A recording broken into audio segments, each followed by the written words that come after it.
नमस्कार मित्रांनो, सध्याचा लोकप्रिय शो म्हणजे बिग बॉस आहे। आता खूपच रंजक वळण आलेलं आहे बिग बॉस मध्ये।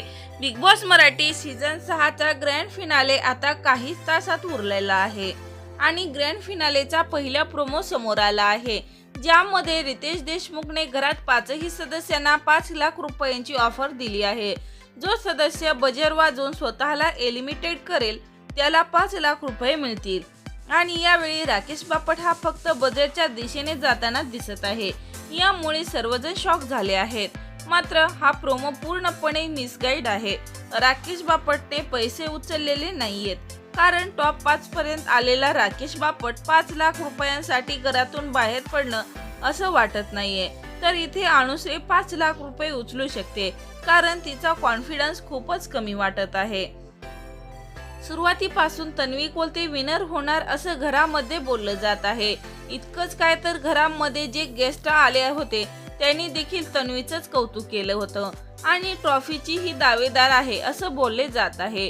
त्यामुळे अनुश्रीचा कॉन्फिडन्स खूपच लो झाला आहे।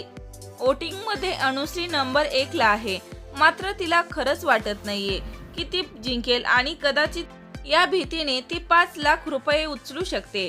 तर विशाल कोटी यांची ही अनुश्री सारखीच अवस्था झाली आहे। तो ट्रॉफी जिंकेल अशी 100% खात्री नाहीये। त्यामुळे कदाचित विशाल कोटियन देखील मनी बॅग उचलून घराबाहेर पडू शकतो। तर दीपाली सय्यद ही पैसे घेऊन घराबाहेर पडेल असं वाटत नाहीये, कारण दीपाली देखील नामवंत अभिनेत्री आहे आणि 5 लाखासाठी ती बिग बॉस मराठीची ट्रॉफी सोडू शकत नाही असं वाटत आहे। तर तन्वी कोलतेला तर पूर्ण कॉन्फिडन्स आहे की ती ट्रॉफी जिंकणार आहे। त्यामुळे ती देखील 5 लाख रुपये घेऊन बाहेर पडू शकत नाहीये।